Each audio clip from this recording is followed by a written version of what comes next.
Start with your tone. Are you telling me you built a time machine? There is no school. These aren't the droids you're looking for. Get away from her, you bitch! Well, let me finish them, please. I only have one rule. Everyone fights, no one quits.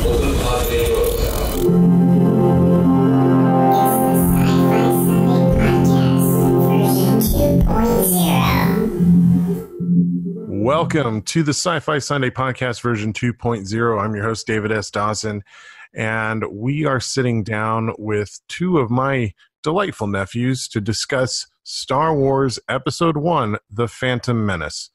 I'm going to have a podcast a little bit later on with Teresa, Mike, and Jordan about this movie.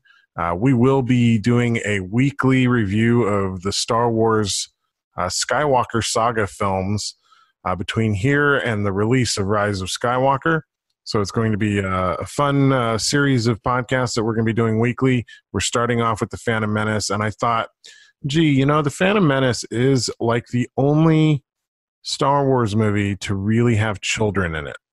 And so I thought this would be a great opportunity to get a couple of my nephews on to talk about what they think of The Phantom Menace from a child's perspective. And I wanted to do it with them without Jordan Jacobo on, or Teresa or Mike, so that the two of them could just kind of speak freely and tell us their true thoughts without being tainted by too many other grown-up fans on the mic. So to start it off, let me introduce them to you. Aiden Timothy Davis is my second nephew, and he just started high school. Aiden, welcome to the podcast. Welcome. I'm super happy to be on here again. It's been so long. Yeah, you were on a few episodes of the original run of Sci-Fi Sunday, and this is your first time with us since we relaunched with version 2.0, so welcome back. Mm-hmm. Thank you. And actually, you were younger than Sean, I believe, the last time you did this. Sean Murphy William Davis joins us as well. Hi, Sean. Hi. And Sean is 9. He'll be 10 in February, but the Skywalker saga will close out before he even reaches 10 years old.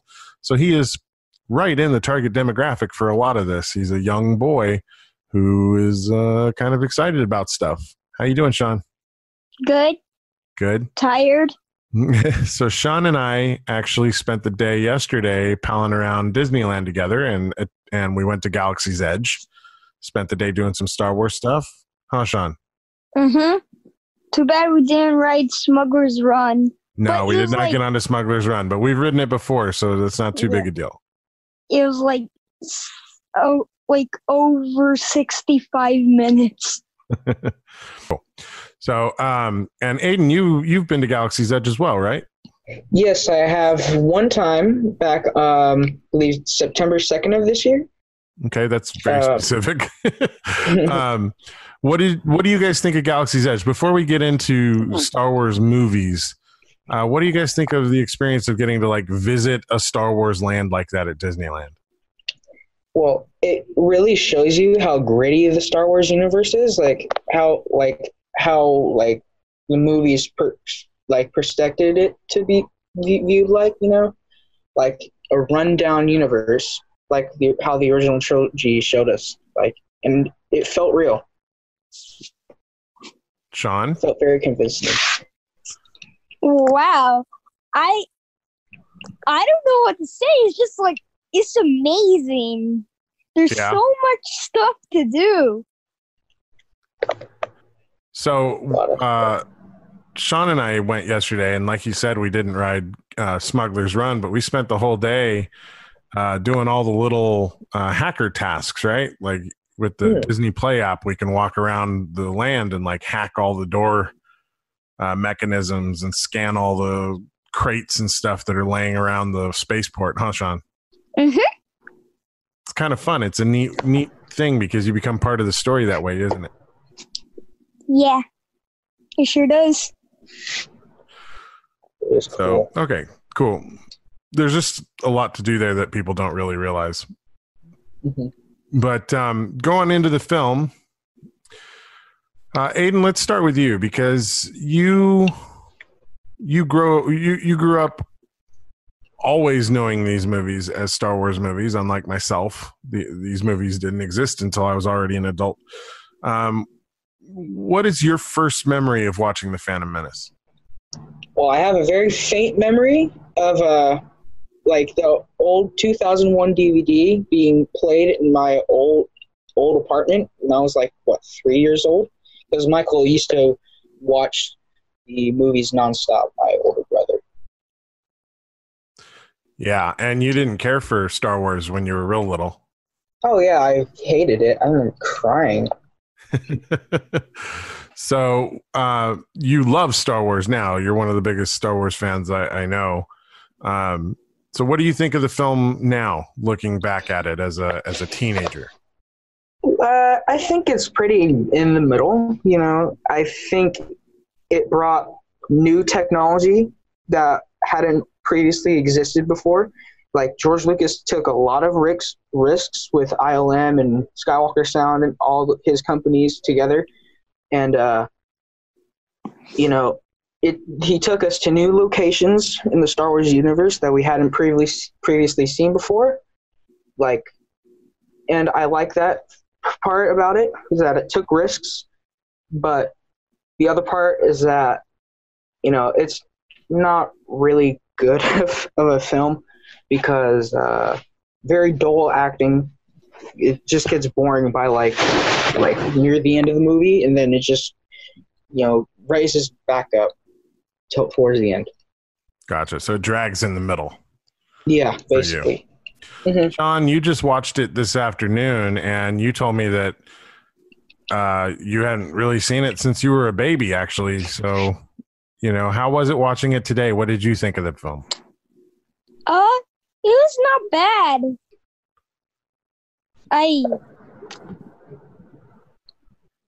A lot of people might hate me, but I don't like Jar Jar Binks at all. No, a lot of people don't like Jar Jar Binks. That's not so that's not just you. That's been a big thing for a long time. Oh yes, it has. What about Jar Jar bothers you, Sean? Everything. Everything? Everything. You just find him annoying? Yes. Yeah. You don't like how he looks like a duck? Yes. But I did find you laughing a few times at him, Sean. Yeah. Do you think that's kind of the point of him, though, is to add humor to the Star Wars universe? I guess, but it didn't really work well. So like, for you, it's the wrong kind of humor. Like barely, I actually laughed. Well, what were the things that you liked about the movie, Sean? I liked the pod racing scene. Yeah. That was cool. Just like the intensity in action is like is cool. It's pod racing. It's fast. It's nonstop. It just keeps going, right? It just goes and on and on and on. So, Sean, you're 9, and Anakin in that movie is like 9 years old. How does that make you feel to see a kid in one of the major roles in Star Wars? That's pretty cool. It's pretty cool. Does it make it easier for you to imagine yourself in those situations? Can you like close your eyes and picture yourself doing what Anakin's doing since he's a kid? Yeah.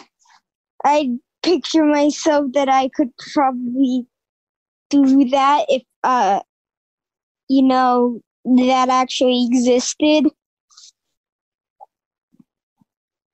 Cool. I'd picture myself doing that. Yeah. Okay. That's nice. What about you, Aiden, when you were a little bit younger? Did you like that Anakin was your age? I didn't really know how to feel. Like, you know, back then I was on the ride of, like, the train ride of the prequels suck, but now since the era has passed and then there's a new level of hate going on. I think you know this, but yeah, it's kind of funny, Aiden. Actually, that's a really interesting point.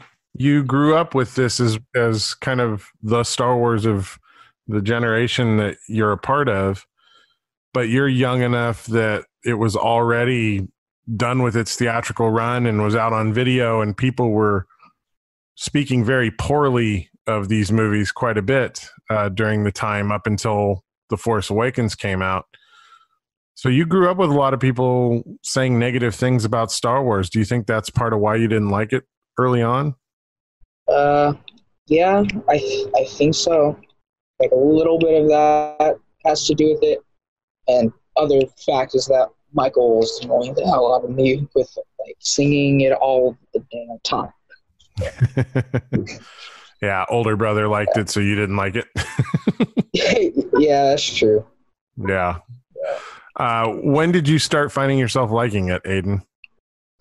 Well, it was all the way to the Last Jedi controversy that I started looking at the previous films that had gotten like really negative things put towards them, and I wanted to appreciate them because now they were all of a sudden being loved, which I found really surprising. So I wanted to look at them now, like not totally biased in just as movies. Okay, that's really interesting because I found up until The Force Awakens came out, everybody really enjoyed bad-mouthing the prequel trilogy, especially Phantom Menace and Attack of the Clones. Revenge of the Sith, a little bit less so, but Phantom Menace is sure. People really didn't like Jake Lloyd. They didn't like Jar Jar Binks. And they spent a lot of time bad-mouthing it. So you grew up with that bad-mouthing, but that seems to have stopped now that people have found something else to dislike. Yep. I mean, kind of shows how petty people can be, right? I guess so. I've never heard people speak so highly of the prequels as I have in the last year and a half. No, it's a very interesting change. Yeah, even Very when they were new, change. there were a lot of people who spoke very poorly of them. And now a lot of that's dissipated. People like, I wish we could do the prequels again and George Lucas would come back. And for the last 15 years, everybody's been saying, oh, George Lucas was a hack. Keep him away from Star Wars. Yeah, it was very interesting change. Like the Star Wars I knew when I was 9 years old isn't the Star Wars I know now. It's interesting. So it changes as you grow and your own personal experiences change, right? Yeah, that is exactly right. So thinking back on the Phantom Menace now, Aiden, what is it about the film that you like? I mean, outside of technical risks that George Lucas made, are there parts of the story that you like? Are there parts of the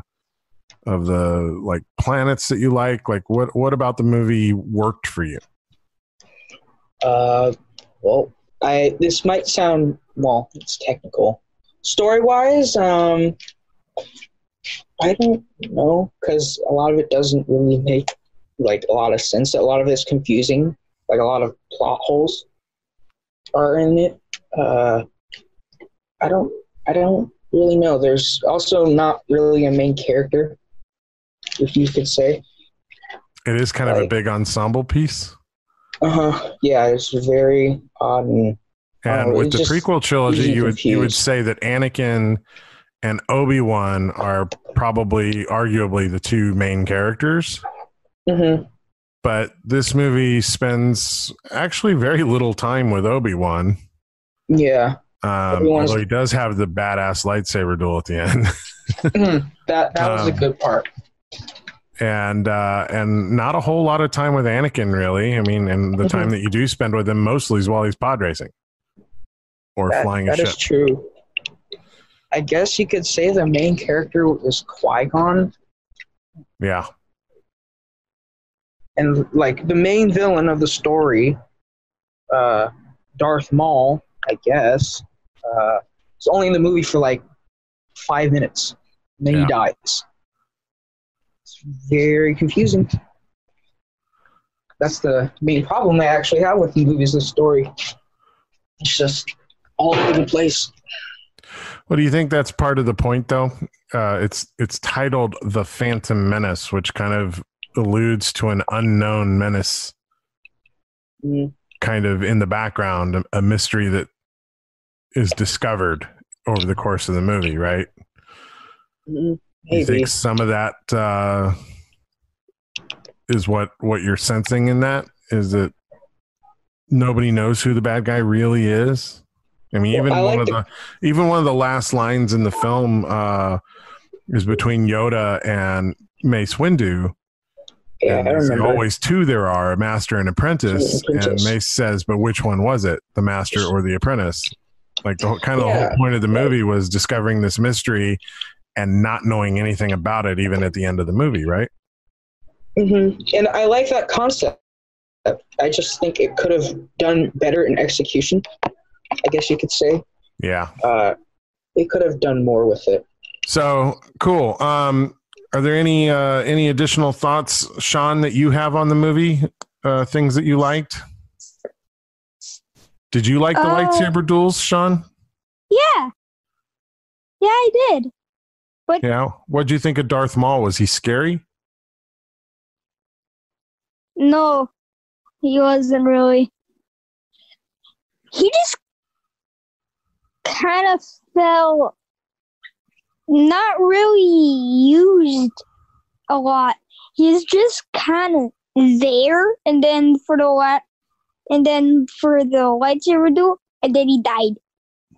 Yeah, died like a chump, right? Cut in half by Obi-Wan Kenobi. But he did kill Qui-Gon. How did that make you feel when Qui-Gon died? It was yeah. All I have to say is, okay. Like, do we really even care about this guy? Not too much. No. Yeah. Sean, you didn't care much for Qui-Gon either? Yeah. When he died, it was just, okay. So it feels like you guys aren't very attached to the characters in this movie. Yeah. They just kind of fall flat and just become as boring. Yeah. Everyone except the Emperor. I like his role. He's not the Emperor yet. Well, Papa Palpatine. Papa Palpatine. No, that was the only character that was really coherently interesting because he was the puppet master. That's the thing I like about the prequels is that Palpatine is literally puppet mastering the entire story. Right. And that is definitely set up in this movie. Yes, that is true. Because you do get a lot of getting to see, and not everybody who watched this movie understood that Palpatine and the Sith Lord were the same person. Not everybody's that rooted in Star Wars lore, but what this movie does do a very good job of is showing both his Sith presence in the background of everything and his Senator Palpatine presence, acting like he's, for the people and whatever, in the public eye. Very interesting. Yep. That's my favorite character in the prequel trilogy, Palpatine. Yeah. And he uses the Trade Federation blockade to set up his ability to convince Queen Amidala to call for a vote of no confidence in the Chancellor, which sets up the opportunity for him to become Chancellor himself. Yeah. That is true. Cool. Okay. Any last thoughts? Sean, do you have any last thoughts on the movie? Did it make you want to see the next movie, Sean? Yes. Yes, it did. You want to see where the story goes? Yeah. Because you're young enough that you're starting to get back into Star Wars after not really caring for it the last couple of years, much the way Aiden was at your age, actually. So you're looking forward to watching Attack of the Clones? Yeah. Cool, because we're going to watch that this week because we're going to do another review Thursday night. Awesome. Cool. Cool. Aiden, do you have any last thoughts on the film before we shut this down? I just like that Lucas took risks and Jar Jar was very revolutionary, and technically the film is brilliant. From a technical standpoint, the film is brilliant. You can absolutely say that. Yeah. It was a huge leap forward in filmmaking from a digital perspective and from a blockbuster filmmaking perspective. Really, really set the table for all the kind of big blockbuster films that we're seeing now. You are absolutely right. Yep. Yeah. That's how I feel. Cool. Okay. Well, guys, before Thursday, why don't you guys try and watch Attack of the Clones, and we'll try and get you guys back on to give us your thoughts on that film as well. Sound good? Okay. Sounds good. Cool. Well, thank you good. guys for sitting down and talking to us on the Sci-Fi Sunday podcast. Thank you. All right. Thank you. All right, guys. We'll talk to you later. And for those of you who are listening to this episode, be sure to check out our Phantom Menace official Sci-Fi Sunday podcast review, which we'll be recording after this one. So they'll both be online at the same time. And until next time, I'm Dave Dawson. I've been sitting with Aiden and Sean. All right, guys. We will talk to you all again very, very soon.